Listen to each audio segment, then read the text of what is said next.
Hello everyone, welcome back to my channel. Previous session में हम लोगों ने किया था लॉगिन, और लॉगिन वैलिडेशन होने के बाद हम लोग ट्रांसफर हो गए थे यूजर डैशबोर्ड के ऊपर में।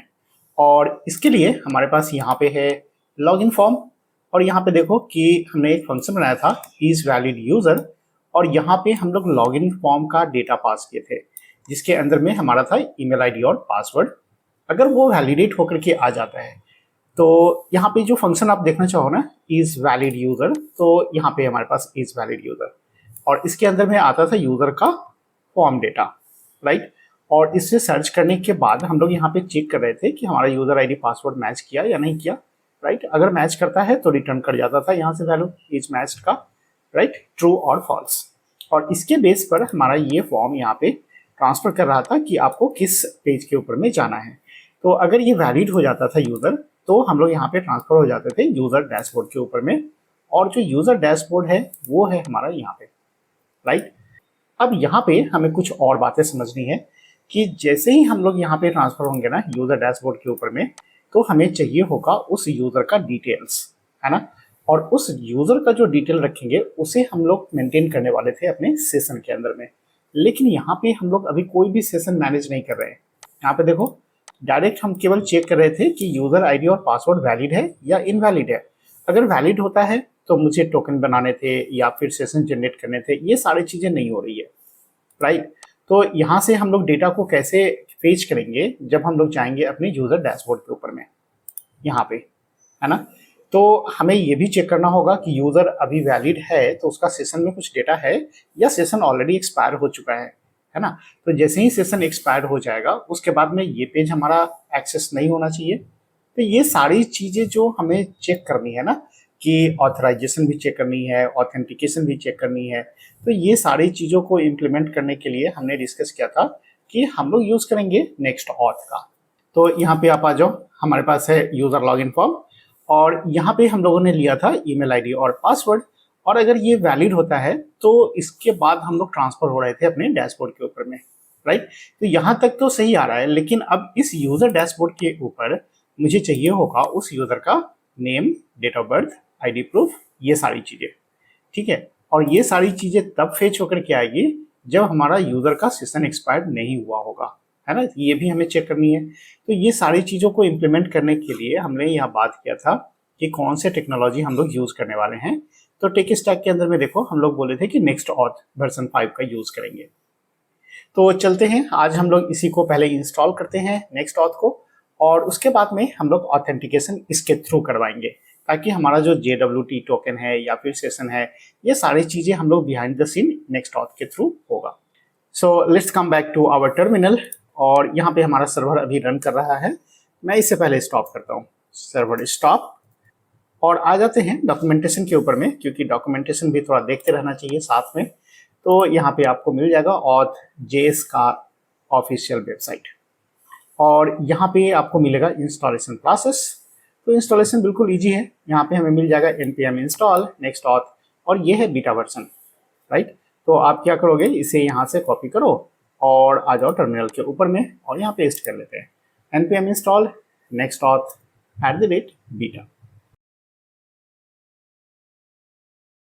ऑलराइट, सो हमारा इंस्टॉल हो चुका है नेक्स्ट ऑथ, और इसके इंस्टॉल होने के बाद हमें चाहिए होगा एक ऑथ सीक्रेट।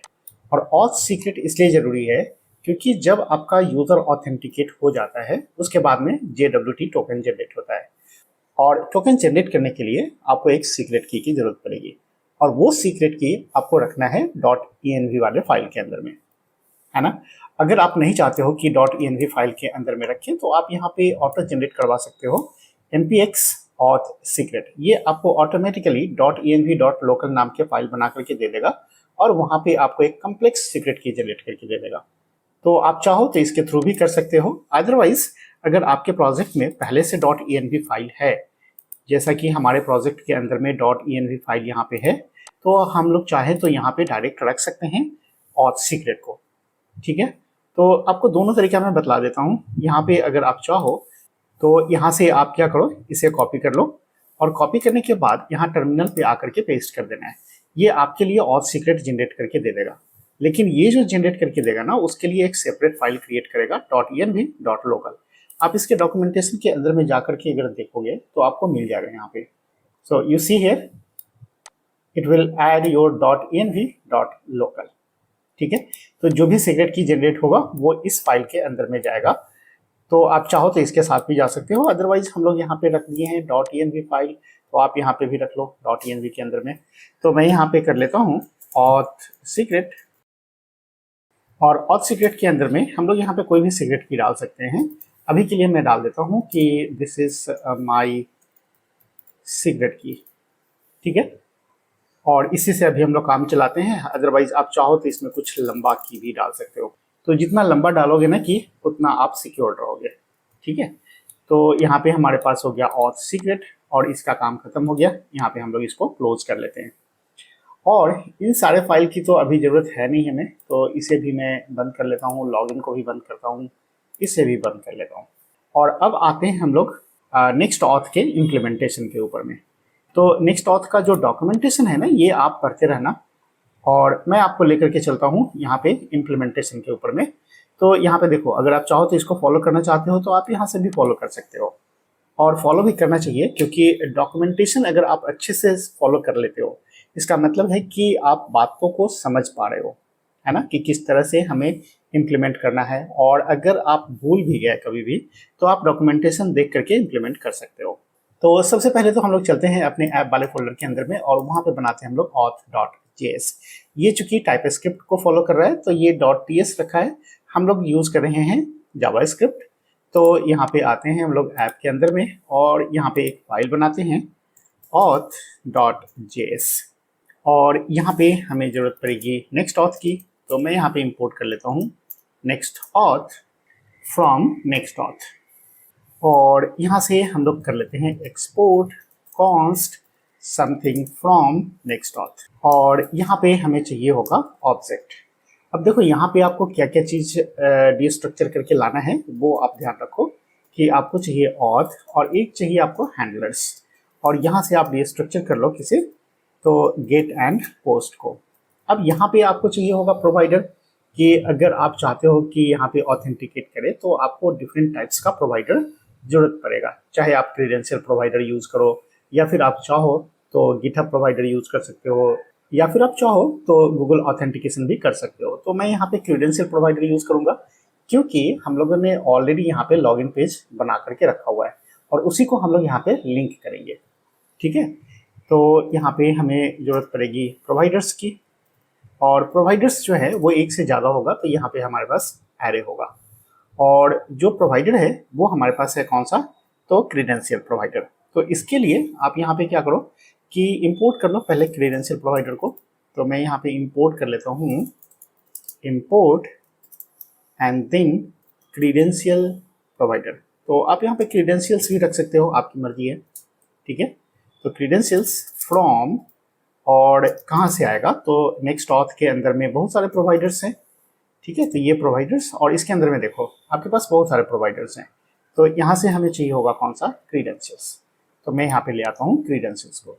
ऑल राइट, तो यहाँ पे आप डाल दो क्रीडेंशियल्स चाहिए हमें, तो credentials, and this is a function, and inside this credentials यहाँ पे आप दे दो जो भी नेम आप डालना चाहते हो। तो यहाँ पे मैं नाम डाल देता हूँ क्रीडेंशियल, और क्रीडेंशियल्स के लिए आपको चाहिए होगा फील्ड्स। तो जो फील्ड होगा ना, यूज़र नेम पासवर्ड वगैरह जो भी लेना चाहते हो, तो आप यहाँ पे डाल दो कि हम लोग यूज़र नेम नहीं लेने वाले हैं, ईमेल लेने वाले हैं। तो जो ईमेल होगा उसके लिए कौन सा चीज़ लेना चाहते हो आप, तो लेवल बता दो उसका। तो यहाँ पे हम लोग डाल देते हैं कि ईमेल आईडी हमको चाहिए, और जो टाइप होगा वो कैसा रखना चाहते हो, तो यहाँ पे हम लोग जो टाइप रखेंगे वो टेक्स्ट ही रखते हैं अभी। ठीक है, और अगर प्लेस होल्डर भी आप देना चाहो तो यहाँ पे प्लेस होल्डर भी डाल सकते हो। ठीक है, तो यहाँ पे मैं डाल देता हूँ कि मुझे डालना है ईमेल आईडी, और दूसरा फील्ड जो चाहिए वो चाहिए हमें पासवर्ड। तो पासवर्ड के लिए आप यहाँ पे लेवल डाल दो, पासवर्ड टाइप पासवर्ड ही रहेगा, प्लेस होल्डर भी पासवर्ड हम लोग डाल देते हैं।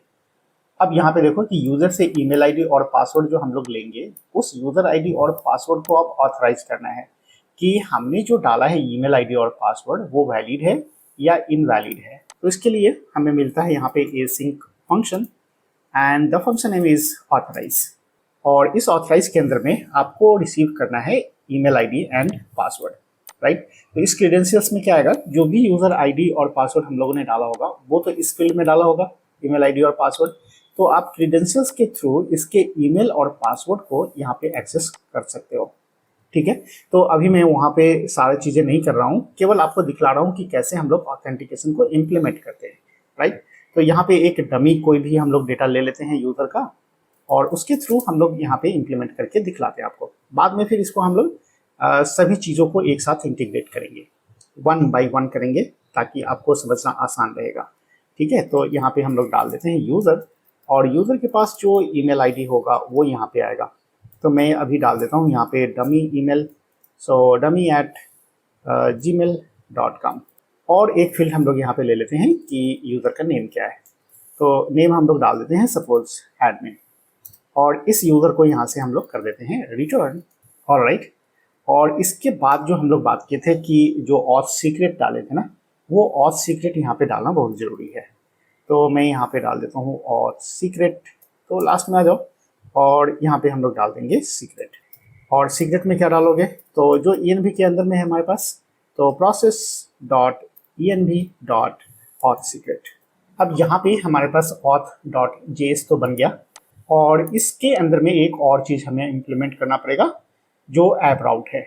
तो उसके लिए आप यहाँ पे डॉक्यूमेंटेशन के ऊपर में आ जाओ, और यहाँ पे आपको मिलेगा, देखो auth.js हम लोगों ने कर लिया, उसके बाद में ऐप राउट यहाँ पे ऐड करना है, ठीक है, उसको हैंडल करने के लिए गेट पोस्ट वाले सबको। तो ऐप के अंदर में आपको बनाना है एपीआई, एपीआई के अंदर में ऑथ, ऑथ के अंदर में यहाँ पे कैच ऑल राउट, राइट। और उसके अंदर में राउट डॉट जेएस या टीएस जो भी आप रखना चाहो यहाँ पे डाल देना। तो हम लोग वापस आते हैं, यहाँ पे हमारे पास मिल जाएगा ऐप, और ऐप के अंदर में हम लोग आते हैं यहाँ पे और बनाते हैं फोल्डर, और फोल्डर का नेम हम लोग रखने वाले हैं एपीआई, और एपीआई के अंदर में हम लोग रखते हैं ऑथ, और ऑथ के अंदर में कैच ऑल राउट, तो triple dot, and here is our next auth, and inside this next auth we have to create the route.js। तो यहाँ पे आप बना लो route.js, और यहाँ पे आपको और ज़्यादा कुछ करना नहीं है, एक्सपोर्ट। और एक्सपोर्ट क्या करना है, तो जो गेट एंड पोस्ट वहाँ पे हम लोगों ने एक्सपोर्ट किया था ना, उसी चीज़ को। तो यहाँ पे गेट पोस्ट फ्रॉम कहाँ पे है हमारे पास, तो ऑथ के अंदर में था, तो ऐप के अंदर में हमारे पास था ऑथ, ठीक है।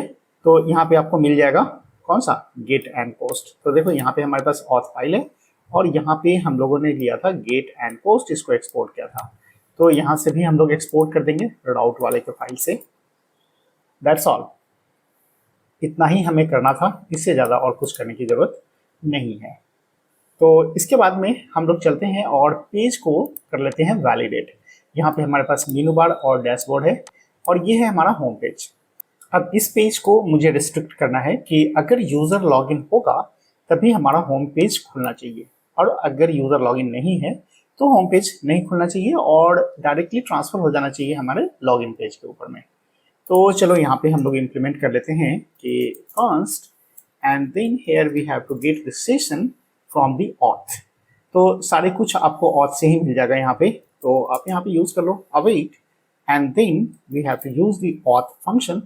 तो यहाँ पे हमारे पास है ऑथ, और ये जो ऑथ फंक्शन है ना, वो कहाँ से आ रहा है, तो देख लो यहाँ पे हमारे पास है ऑथ, राइट। तो इसको हमने यहाँ पे इंपोर्ट करवा लिया ऑथ को, and this will return the session. और अगर सेशन नल निकला तो मुझे ट्रांसफ़र कर देना चाहिए कहाँ पे, तो लॉगिन वाले पेज के ऊपर में। तो सिंपल है, आप यहाँ पे जा जाओ और यहाँ पे चेक करो, if there is no session then we have to redirect to the login page, right.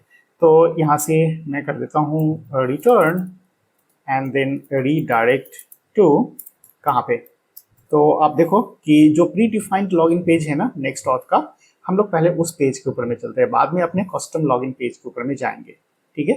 तो पहले तो आप यहाँ पे आ जाओ एपीआई, और उसके अंदर में ऑथ, और वहाँ पे आपको मिल जाएगा साइन इन नाम का पेज। और अगर ऑलरेडी वो लॉगिन हो चुका है, ऑथेंटिकेटेड है, और हमारे पास सेशन है, तो सेशन है तभी ये पेज का कंटेंट हमको दिखना चाहिए। तो चलो यहाँ पे हम लोग सेव कर लेते हैं, हमारा सर्वर रनिंग है, और यहाँ से वापस चलते हैं अपने ब्राउजर के ऊपर में और कोशिश करते हैं कि ये होम पेज खोल करके देखें, राइट। तो यहाँ पे है हमारे पास ब्राउजर और यहाँ पे है हमारे पास लोकल होस्ट और ये है हमारा होम पेज का site. So let's see the output. अब यहाँ पे देखो हमने तो लॉगिन किया नहीं, राइट। तो जब लॉगिन नहीं किया तो हमें ट्रांसफर कर देना चाहिए अपने लॉगिन वाले पेज के ऊपर में। All right, so we have got here the email ID and password, right? अब ये कहाँ से आया आपको समझ में आ रहा होगा कि हमने यहाँ पे क्रीडेंशियल प्रोवाइडर बनाया था ऑथ के अंदर में, है ना। यहाँ पे ईमेल आईडी और ये पासवर्ड और जो भी प्लेस होल्डर हमने यूज़ किया था वो सारे प्लेस होल्डर यहाँ पे आ रहे हैं, ठीक है। तो अब अगर हम लोग यहाँ पे यूजर से इनपुट लेंगे ईमेल आईडी एंड पासवर्ड, तो ये ईमेल आईडी और पासवर्ड कहाँ रिसीव होने वाला है, तो इस क्रीडेंशियल्स के अंदर, ठीक है। और इस क्रीडेंशियल के अंदर में जो भी वैल्यू आएगा उस वैल्यू को हम लोग चेक करेंगे अपने डेटाबेस के अंदर, ठीक है। और अगर वो वैलिड हुआ तो यहाँ पे हमारा सेशन रिटर्न हो जाएगा, टोकन रिटर्न हो जाएगा, सारी चीज़ें बन जाएगा और उसके लिए हम लोग बनाएंगे अपना callback function. So for the implementation of callback let's come to this place, line number 25, क्योंकि जहाँ पे हमारा प्रोवाइडर खत्म हो रहा है उसके नीचे में हम लोग को बनाना है कॉल बैक। तो यहाँ पे जस्ट आपको मैं बतला देता हूँ कि कॉल बैक कैसे हमको इम्प्लीमेंट करना है, बाद में हम लोग कॉल बैक के डेटा को अपडेट करवाएंगे। तो यहाँ पे हमें मिलने वाला है कॉल बैक्स और कॉल बैक्स के बाद हमको यहाँ पे चाहिए दो चीज़ें। एक तो चाहिए हम लोगों को JWT कॉल बैक और एक चाहिए सेशन कॉल बैक। अब JWT कॉल बैक के अंदर में हम लोग कैसे मैनिपुलेट करेंगे वो धीरे धीरे जैसे हम लोग प्रोजेक्ट के आगे बढ़ेंगे वैसे हम लोग देखेंगे। अभी केवल मैं आपको दिखला देता हूँ कि यहाँ पे मुझे इम्प्लीमेंट करना है JWT और यहाँ पे डीस्ट्रक्चर करके और ले आना है क्या चीज़, तो at least token and the user, ठीक है। और रिटर्न करवा लेंगे यहाँ से टोकन को, टोकन रिटर्निंग वैल्यू होगा। सेम उसी तरह से आपको यहाँ पे इम्प्लीमेंट करवा देने हैं सेशन कॉल बैक। तो यहाँ पे भी हम लोग कर लेंगे एसिंक एंड देन सेशन और सेशन के अंदर में भी हम लोग डीस्ट्रक्चर करके ले आते हैं क्या चीज़, तो यहाँ पे हम लोगों को मिलेगा सेशन एंड टोकन और यहाँ से आपको रिटर्न कर देना है सेशन को, दैट्स ऑल। ज़्यादा कुछ करना नहीं है, हम लोग कोई भी मैनिपुलेशन अभी नहीं कर रहे हैं, टोकन में कुछ एडिशन नहीं कर रहे हैं, कुछ रिमूवल नहीं कर रहे हैं, जो एज इट इज़ है मैं उसको यहाँ पे इम्प्लीमेंट कर दिया हूँ। और सेशन के अंदर में क्या क्या इन्फॉर्मेशन आ रहा है बाय डिफ़ॉल्ट, अगर वो देखना चाहते हो आप तो आप आ जाओ अपने जो होम पेज हमारा था यहाँ पे और इस सेशन को यहाँ से आप प्रिंट करके देख लो। तो प्रिंट करने के लिए आपको मालूम है console log and then print over here this session और सेशन में क्या आ रहा है तो यहाँ पे हम लोग प्रिंट कर लेते हैं सेशन को। So save it and come to the home page और यहाँ पे हमारे पास होम पेज और यहाँ से हम लोग कर लेते हैं clear and come to the home page. तो देखो अभी तो हम लोग यहाँ पे लॉगिन वगैरह कुछ किया नहीं तो यूज़र तो आएगा नहीं, नल ही आएगा, ठीक है। तो नल आएगा तो फिर से हमको ट्रांसफर कर देगा ईमेल आईडी और पासवर्ड के ऊपर में, राइट। तो यहाँ पे देखो अभी हम लोग जो रिटर्न कर रहे थे यूज़र, ठीक है। यहाँ पे देख लो, यहाँ पे हमारे पास है यूज़र और यूज़र के अंदर में क्या था, ईमेल आईडी एंड यहाँ पे था नेम। तो इस यूज़र का इंफॉर्मेशन जब रिटर्न होगा तो सेशन में क्या जाएगा, तो उस सेशन को देखना है यहाँ पे हमें तो डालना पड़ेगा ईमेल आईडी। तो मैं यहाँ पे ईमेल आईडी कुछ भी डाल देता हूँ। तो मैं यहाँ पे बस एक टेस्टिंग पर्पज़ के लिए डाल देता हूँ कि मुझे test@gmail.com डालना है और पासवर्ड आप कुछ भी डाल दो 1 2 3 4 5 6 और यहाँ पे कर लेते हैं हम लोग साइन इन विथ क्रीडेंशियल और चले आए हम लोग कहाँ पे, अपने होम पेज के ऊपर में। और जब हमें होम पेज मिला था उस समय आप देखो यहाँ पे आपको सेशन मिलेगा। तो सेशन में क्या मिला, यूज़र आपको नेम मिल गया यहाँ पे और ईमेल आईडी मिल गया और यहाँ पे एक्सपायरी टाइम भी मिल गया, सेशन एक्सपायरी। ऑलराइट, तो ये सारी चीज़ें हम बाद में जाकर के और चेंज करेंगे और इसी सेशन से हम लोग डेटा को फेच करेंगे और दिखलाएंगे अपने यूज़र डैशबोर्ड के ऊपर में, ठीक है। जो हम लोग बात कर रहे थे कि जब हम लोग जाएंगे यूज़र डैशबोर्ड के ऊपर में तो यहाँ पे देखो ये है हमारा यूज़र डैशबोर्ड। तो यहाँ पे हमें क्या मिल जाएगा, user name, date of birth, ID proof, ये सारी चीज़ें हम लोग फेच कर सकते हैं डेटाबेस से। तो सेशन के अंदर में हम ये सारे इन्फॉर्मेशन तो नहीं रखेंगे लेकिन सेशन के अंदर में कोई ना कोई एक आईडी हम लोग जरूर रखेंगे, ठीक है। या तो ईमेल आईडी होगा, क्योंकि ईमेल आईडी हमारा यूनिक है तो ईमेल आईडी से हम लोग फाइंड कर सकते हैं कि अगर ईमेल आईडी मिल गया तो उसका user name, date of birth, ID proof and all details will be fetched from the database. तो आपको पूरा आइडिया समझ में आ गया होगा कि हम लोग करने क्या जा रहे हैं कि ऑथेंटिकेशन करेंगे हम लोग नेक्स्ट ऑथ के थ्रू, वहाँ से अगर वैलिड हो गया तो सेशन जनरेट होगा, और सेशन में हम लोग क्या पास कर देंगे, तो उसका ईमेल आईडी पास कर देंगे यहाँ से। और जब हमको ईमेल आईडी मिल जाएगा तो उस ईमेल आईडी के थ्रू हम लोग डेटाबेस से डेटा को फेच कर लेंगे, और जो भी डेटा फेच करेंगे उस डेटा को हम लोग इस प्रोफाइल वाले पेज के ऊपर में डिस्प्ले कर देंगे। और ये सारी चीज़ें जो डिस्प्ले करेगी वो तब तक डिस्प्ले करेगी जब तक हमारा सेशन अलाइव है। जैसे ही सेशन एक्सपायर हो जाएगा उस समय हमारा फिर से ट्रांसफर हो जाएगा कहाँ पे, लॉगिन वाले पेज के ऊपर में। तो लॉगिन वाले पेज के ऊपर में जाएगा, फिर वहाँ से हम लोग यूज़र आईडी और पासवर्ड डाल करके और चेक करेंगे कि ये क्रीडेंशियल सही है या गलत है। सो इस वीडियो में हम लोग इतना ही रखते हैं, इम्प्लीमेंटेशन ऑफ नेक्स्ट ऑथ, और नेक्स्ट वीडियो में हम लोग डेटा फेचिंग का काम करेंगे। सो तब तक के लिए बाय बाय।